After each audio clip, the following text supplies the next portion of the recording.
FIA의 세 팀이 메르세데스 엔진에 대해 연락을 했습니다. 이 엔진은 정지 상태에서의 검사와 비교했을 때 정상적으로 작동하지 않는 것으로 알려져 있습니다.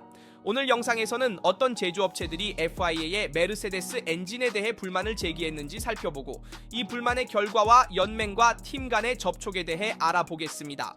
또한 페라리의 트랙 커뮤니케이션 책임자가 떠난 것에 대해서도 이야기해야 하며 사실 그녀는 다른 인물로 대체될 것입니다. 오늘은 아우디가 조기 테스트를 위해 트랙에 나오는 것과 기타 여러 가지에 대해서도 이야기해야 합니다. 시작하기 전에 좋아요를 눌러주시고 구독하고 알림을 활성화하여 포뮬러 1과 페라리에 대한 소식을 놓치지 않도록 하세요. 다음 주에는 프레젠테이션 라이브를 다시 시작합니다. 1월 15일 레드불과 함께 시작하는 것이 기대됩니다. 모든 것은 새로운 메르세데스 엔진을 중심으로 돌아가며 엔진 V6의 압축비라는 기술적으로 보이는 세부 사항이 있습니다. 2026 규정은 냉간 측정 기준으로 16대 0이라는 명확한 한계를 설정하지만 실제로 부인된 적이 없는 재량에 따르면 메르세데스 엔진은 작동 상태에 들어가면 그 값을 초과할 수 있을 것입니다. 경계선 솔루션으로 정교하며 특히 결정적인 잠재력을 지니고 있습니다. 그리고 여기서 상황이 복잡해지는데 코리에레 델로 스포르트에 따르면 FIA는 메르세데스 프로젝트에 대해 완벽히 알고 있었습니다. 처음에는 규정이 작성된 대로 해석하여 공식적인 승인을 했습니다. 그러나 이후 3명의 경쟁 제조업체가 서명한 편지가 도착했습니다. 그 순간부터 연맹의 입장이 바뀌기 시작했습니다. 처음에는 이 솔루션의 사용을 2026 시즌에만 제한하겠다는 아이디어가 나왔습니다. 더욱 섬세한 문제는 시즌 중 규정을 수정할 가능성을 여는 것입니다. 포뮬러 1에서는 항상 금기시되는 가설로 이는 규정 자체의 신뢰성에 영향을 미치기 때문입니다. 한쪽에는 메르세데스 AMG 포뮬러 1과 고객팀인 맥라렌 윌리엄스 알핀과 함께 있는 방어선이 있습니다. 모두 이미 검증된 정규 솔루션을 방어하는 데 관심이 있습니다.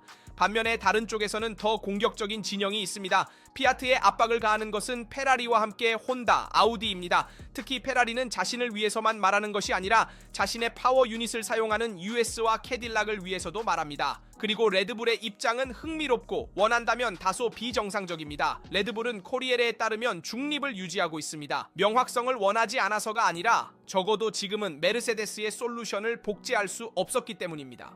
정치적 전쟁을 재개할 의도가 전혀 없다는 것은 이전 사이클 크리스찬 호너가 이끌었던 그 사이클과는 다릅니다. 오늘날 로랑 맥케이가 이끄는 팀은 이해하고 싶어하며 명확한 규칙을 원하지만 자신의 프로젝트의 정당성에 대해서는 전혀 두려워하지 않습니다. 이것은 포뮬러 1에서 이미 메시지입니다. 이 이야기의 다음 장은 1월 22일에 열릴 예정인 엔진 제조사와 FIA 간의 정상회담에서 펼쳐질 것입니다. 목표는 하나, 문제가 완전히 폭발하기 전에 해결하는 것입니다. 코리에레 델로 스포르트에 따르면 페라리, 혼다, 아우디는 이 엔진이 가능한 한 빨리 금지되도록 공개적으로 요청할 것이며 심지어 시즌이 시작된 후에도 특별한 규정 수정을 도입할 각오가 되어 있습니다. 여기서 질문은 불가피해집니다. FIA가 이미 승인된 해석을 방어할 것이기 때문에 2026년에 기술적 불균형을 피하기 위해 정치적 압력에 굴복할까요? 아니면 그렇지 않을까요? 왜냐하면 누군가가 규칙을 해석하는 가장 좋은 방법을 찾은 후에 규칙이 변경될 수 있다는 원칙이 통과된다면 문제는 더 이상 메르세데스만의 문제가 아니라 포뮬러 1 전체 시스템의 문제가 됩니다. 그리고 여기서 중요한 지점이 도래하는데 1월 22일에 모든 엔진 제조사들이 FIA와 함께 이 불법 엔진에 대해 공개적으로 논의하는 회의가 있을 것입니다. 엔진이 정지해 있을 때는 규정에 맞지만 작동 중일 때는 그렇지 않기 때문입니다. 열띤 논의가 있을 것이지만 시즌 중에 규정을 변경하는 것은 거의 조롱과 같습니다. 챔피언십 시작 전에 입장을 정해야 하며 제 관점에서는 가능한 한 빨리 정해야 합니다. 즉시 엔진을 금지하는 것이 맞을지 아니면 자유롭게 두는 것이 맞을지 결정해야 합니다. 그러니 연합이 어떤 결정을 내릴지 페라리, 혼다, 아우디의 정치적 압력이 얼마나 있을지 지켜봅시다. 레드불의 입장을 이해하는 것도 흥미로운데 그들은 중립을 유지하고 있습니다. 아마도 그들 또한 메르세데스와 유사한 시스템을 구상하고 있기 때문일 것입니다. 그렇지 않다면 레드불의 이렇게 중립적인 입장을 설명할 수 없습니다. 더욱이 최근 몇 년간 메르세데스의 가장 강력한 경쟁자 중 하나이기도 합니다. 그리고 이 회의에서 연맹과 어떻게 행동할지도 지켜봐야 합니다. 2026년은 단순한 규정 변경이 아니라 2022년 이후 우리가 보아온 모든 것과의 단절이 될 것입니다. 지면 효과의 시대가 끝나고 그와 함께 엔진이 사실상 동결된 시기도 끝납니다. 다음 사이클부터는 파워 유닛이 중심으로 돌아오고 아마도 최근 몇 년간 그 어느 때보다 결정적일 것입니다. 바로 여기서 핵심 포인트가 등장합니다. FIA는 2014년의 충격을 절대 다시 보고 싶어 하지 않습니다. 그 당시 하이브리드 파워 유닛이 데뷔했을 때 메르세데스는 압도적인 성과를 거두었습니다. 단순히 이겼을 뿐만 아니라 스포츠에 대한 인식을 완전히 뒤바꾸어 놓았고 이후 10년 동안 영향을 미친 기술적 경향을 만들어냈습니다. 그러나 조크 클리어에 따르면 현재의 맥락은 완전히 다릅니다. FIA는 2026년 규정을 구축하면서 불가역적인 불균형을 피하기 위해 고안된 기술적 양보 시스템을 도입했습니다. 실제로 어려운 상황에서 출발하는 팀은 구체적인 도구를 가지고 회복할 수 있으며 수년간 열세의 위치에 갇히지 않게 됩니다. 조크 클리어는 이에 대해 꽤 단호합니다. 사실 그는 2026년의 아이디어가 또 다른 2014년이 될 것이라는 것은 실제 규칙 분석보다는 감정적 반응에서 비롯된 것이라고 말합니다.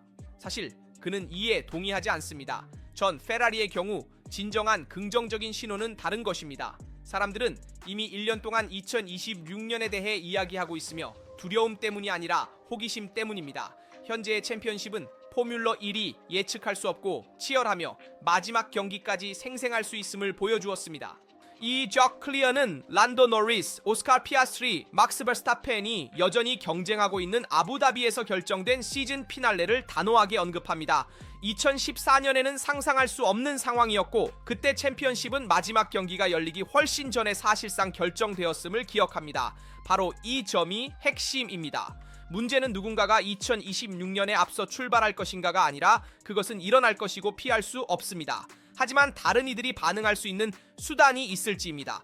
조크 클리어에 따르면 이번에는 그렇다고 합니다. 규정은 완벽하지 않으며 결코 완벽할 수 없습니다. 우리는 모두 알고 있습니다. 지난 몇 년 동안에도 규정에 항상 문제가 있었음을 보았습니다. 하지만 이번에는 2014년에는 존재하지 않았던 인식을 가지고 설계되었습니다. 아마도 그래서 오랜만에 포뮬러 1의 미래가 두려움보다 더 많은 호기심을 불러일으키는 것일 것입니다. 이제 진짜 질문은 2026년에 누가 앞서 있을지가 아니라 그가 얼마나 오랫동안 혼자 그 자리에 있을 수 있을지가 아닐까요? 이 점에 있어 나는 조크 클리어에게 동의해야 한다. 2026년 규정은 2014년의 실수를 반영하여 만들어졌다.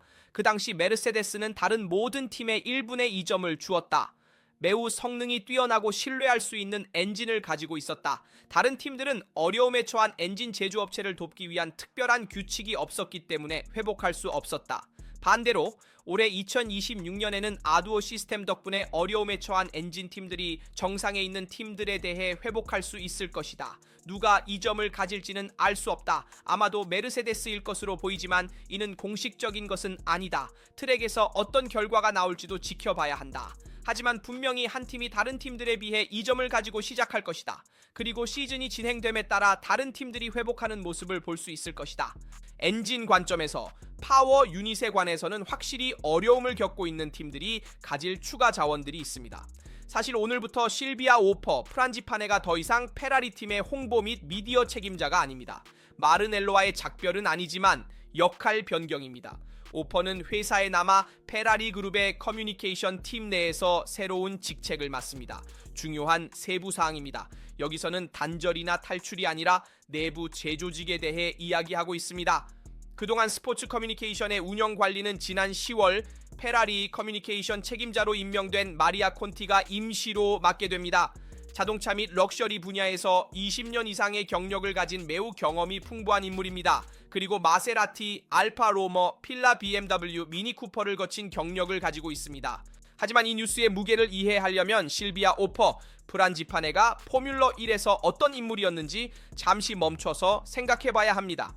그녀는 아마도 텔레비전에서 보지 못하는 얼굴 중 하나지만 패독에서는 모두가 아는 인물입니다. 밀라노 공과대학교에서 건축학을 전공한 후 부가티와 두카티에서 첫 경험을 쌓고 1998년 미나르디에서 서킷에 입문했습니다. 그곳에서 윌리엄스와 맥라렌을 거쳐 결국 페라리에 도착했으며 2019년에는 페라리에게 매우 섬세한 시기에 도착했습니다. 스포츠적으로나 이미지 측면에서나 말이죠. 최근 몇 년 동안 그녀는 언론과의 관계 관리 및 페라리 메시지 구축에서 핵심 인물로 활동했으며 이는 내부적으로 깊은 변화를 겪는 단계였습니다. 포뮬러 1을 따르는 사람들은 알겠지만 커뮤니케이션은 결코 중립적이지 않으며 특히 페라리에 있을 때는 더욱 그렇습니다. 따라서 핵심은 누가 가는지가 아니라 페라리가 자신의 구조를 어떻게 재편성하고 있는가입니다. 인터림 관리를 마리아 콘티에게 맡기는 것은 혁신이 아닌 연속성을 추구하는 것을 의미합니다. 이는 팀이 새로운 규정과 새로운 균형 속에서 가장 섬세한 2026년을 준비하는 동안 확고한 소통 라인을 유지하는 것을 의미합니다. 포뮬러 1에서는 종종 가장 흥미로운 신호가 트랙에서 오는 것이 아니라 이러한 극적인 선택과 같은 결정에서 온다는 점을 기억해야 합니다. 따라서 제 관점에서는 이것이 페라리 내부의 변화이기 때문에 스캔들을 외칠 필요는 없으며 새로운 시즌을 맞아 내부 재조직이 이루어지는 것은 자연스러운 일입니다. 우리는 여러 역할에서 이를 보았으며 이는 페라리의 커뮤니케이션에도 해당됩니다. 또한 2026년 예선에 대한 흥미로운 선택도 봐야 합니다. 새로운 팀인 캐딜락의 참여로 변화가 있기 때문입니다. 사실 2026년에 우리가 예상하는 변화의 바닷속에서 눈에 띄지 않을 위험이 있는 변화가 하나 있습니다.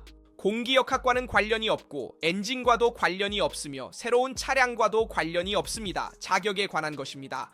그리고 아니요, 이는 사소한 세부사항이 아닙니다. 캐딜락 포뮬러 레이싱의 공식 진입으로 포뮬러 1은 그리드에서 20대에서 22대로 늘어납니다. 두 대의 자동차는 적어 보일 수 있습니다. 하지만 밀리미터 단위로 구성된 스포츠에서는 FIA가 수년간 잘 작동해온 메커니즘을 다시 손봐야 합니다. 실제로 예선 형식은 구조상 변하지 않습니다. Q1, Q2, Q3의 세 세션이 유지됩니다. 18분, 15분, 12분의 시간도 그대로입니다. 변하는 것은 선택 방식입니다. 2025년까지 우리는 정기적인 탈락에 익숙해져 있었습니다. Q1에서 5대 탈락, Q2에서 5대 탈락, 그리고 10대가 폴을 놓고 경쟁합니다. 하지만 22대의 자동차가 있으면 이 방식은 더 이상 유지되지 않습니다. 실제로 2026년은 이렇게 작동할 것입니다. Q1에서는 22대가 출발하고 6대가 탈락합니다. 16대가 남고 Q2에서 다시 6대가 탈락하며 오직 10대만 Q3에 진출합니다. Q3에서는 모든 것이 변함없이 유지되며 상위 10대가 폴 포지션을 놓고 경쟁합니다. 주말에도 스프린트 레이스와 같은 동일한 논리가 적용됩니다. 그들은 같은 수의 탈락자를 채택할 것입니다. 이렇게 말하면 순전히 수학적인 수정처럼 보이지만 실제로는 접근 방식을 많이 변화시킵니다. 왜냐하면 5명이 아닌 6명이 탈락하면 Q1이 즉시 더 혼잡해지고 더 긴장감이 높아지며 더 위험해지기 때문입니다. 잘못된 한 바퀴, 노란 깃발, 잘못된 순간, 잘못 관리된 교통 상황으로 6명이 탈락할 수 있습니다. 특히 중위권 및 하위권 팀에게는 더욱 그렇습니다. 오류의 여지가 더욱 줄어듭니다. 소음 없이 영향을 미칠 수 있는 변화 중 하나입니다. 왜냐하면 그곳에서 토요일에 그리드가 형성되기 때문입니다.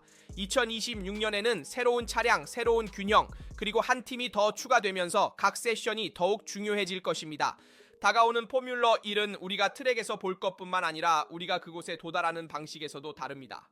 올해 루이스 해밀턴, 찰스 르클레르, 그리고 전반적으로 페라리가 Q1, Q2, Q3에서 예선 통과에 어려움을 겪는 모습을 보았습니다. 내년에는 예선에 매우 주의해야 합니다. 작은 실수 하나가 큰 차이를 만들기 때문입니다. Q1에서 6대의 차량이 탈락하고 Q2에서도 6대의 차량이 탈락합니다. 그러니 예선의 예비 세션에 더욱 주의해야 합니다. 좋은 랩을 기록하지 않으면 탈락할 위험이 있습니다. 트랙에는 더 많은 교통과 변수가 존재합니다. 하지만 오늘 아우디가 모든 팀보다 먼저 트랙에 나옵니다. 그 신호는 1000마디의 선언보다 더 가치가 있습니다.